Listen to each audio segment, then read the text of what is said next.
In 2004, I started filming for the documentary film, Ryder Care Albania, in the service of people. The filming started according to the talks and the agreement with Dr. Agam Salaku.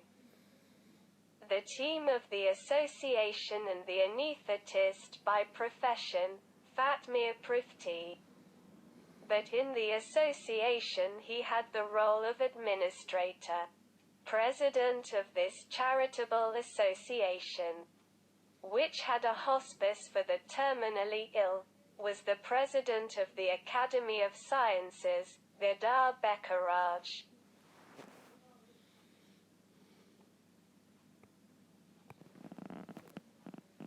These three charities who worked privately in the Ryder Care Association had two jobs: Agam Salaku, director of the oncology hospital, Fatmir Prifti, an anesthesiologist at the oncology hospital, while Ryder Bekaraj, who was outside this profession, but as we said above, was the president and recently president of the Academy of Sciences.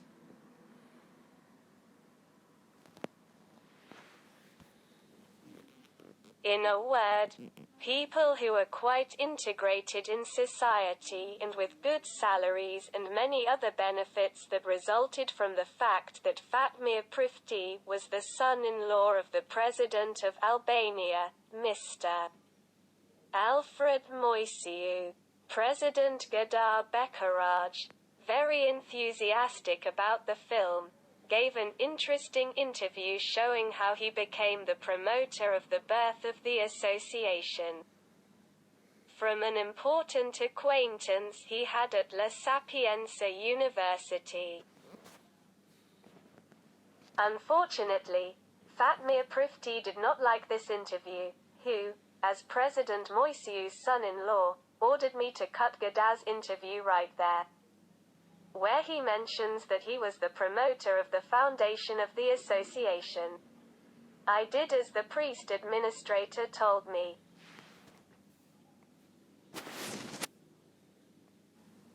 Interesting, it was the fact that Agam Salaku, who was so enthusiastic about the film, who had complimented me as a director who had worked on television, suddenly refused to give interviews without giving any explanation. I did not like this, but he said that the film should continue to be filmed. And so it was. It was summer and it was very hot. About 38 degrees or maybe more. The filming was mostly in the exteriors, such as in the villages of Paskakan, the marshes of Durrës and Tirana, including interviews in hospices such as Fatmir Prifti's or other doctors, without forgetting the good words that the patients said about this medical service.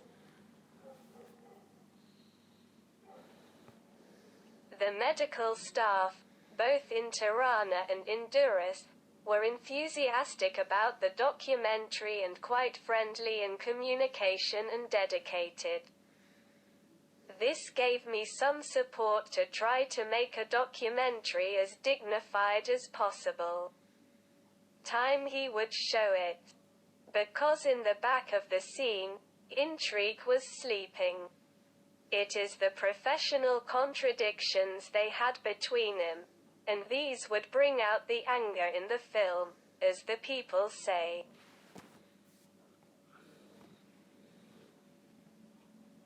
The afternoon we left to do the screening of the film at the hospice, Agam Salaku was the first to run, who, yellow in the face, told me in a feverish hurry to show the film before the other two colleagues came. I didn't like this action that smelled of tendency, even more his haste mixed with not positive curiosity. When all the more he had not agreed to give an interview.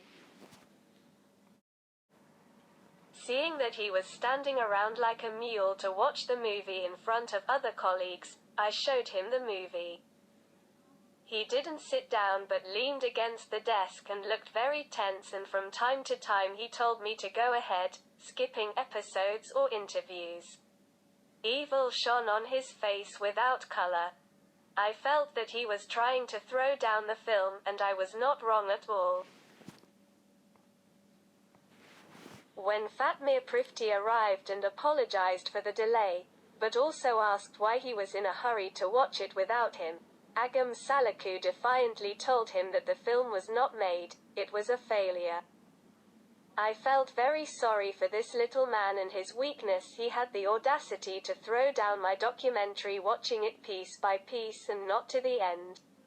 I was revolted. But Fatmir Prifti calmed me down, saying that Gadari would not come because he had a meeting. But they would take the film tape to watch in the studio. Gadaz professional and work 2 or 3 days would give me an answer. I didn't like this action, but I didn't do it myself and accepted. Unfortunately, not 3 days or 15 days passed without an answer, and I didn't know how long it would have taken if I hadn't called Fatmir Prifti, who vouched for me. The answer was, in the hospice.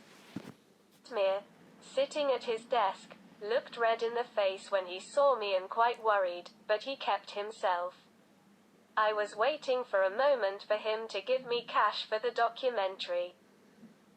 Thinking more correctly that until they were alive for 15 days, they had liked the movie, but they had neglected some of the 2 jobs that they were sorting, like 2 pumpkins under their armpits. But if the latter was their job, it bothered me a little. He looked into his eyes, opened the drawer, took out the tape and threw it a little arrogantly, or maybe as if he was respecting me, on the table. Then again he looked into his eyes and said that the film was not worth it, that Gadari had not liked it, without giving an explanation of what he didn't like. He had liked it. Pater told him that Gadar did not like the censored interview with your advice. Now he had to face his mistake himself. But Fatmir Prifti, although he was the son-in-law of the Albanian president, was afraid of Gadar because he had once been a weightlifter. And he acted treacherously by throwing the stone and hiding his hand. I was narrowed by the logic of my arguments. The charity Fatmir priest added that he could give you money from his own pocket. I understood that these words were enough to pass the moment. He lied. Then in another meeting he added that I should wait 3 months to receive a grant from the Soros Foundation. Another 3 months went by and the charity Fatmir Prifti lied again. When I supported the 3 of them with convincing arguments, and they saw that they were obliged, and by reconciling the contract point by point they decided to scare me by to the pressure. Agam Salaku, who was considered a wise man, cheated me through an anonymous person with a life and severe pain from my mother. I returned the same coin to the director of the oncology hospital. While the head of the academy, Gadar Bekaraj, threatens me in his office with disappearance. I gave him a popular answer too. But it was not easy for me with these cocks blown up in the void and spoiled that their asses had not fallen into the water. I sent a letter of recommendation to President Moisiu, not that I had the illusion that he would solve my problem. Rather than unmasking his son-in-law to the presidential staff when they read the letter. Of course, I didn't get any response. Relatively time passed, when I learned, of course more it's a pity that Agam Salaku died of cancer, and it didn't last long, and after him, the academic with a book about weights, Gadar Bekaraj. Oh God, I said to myself. Those who wanted to destroy me,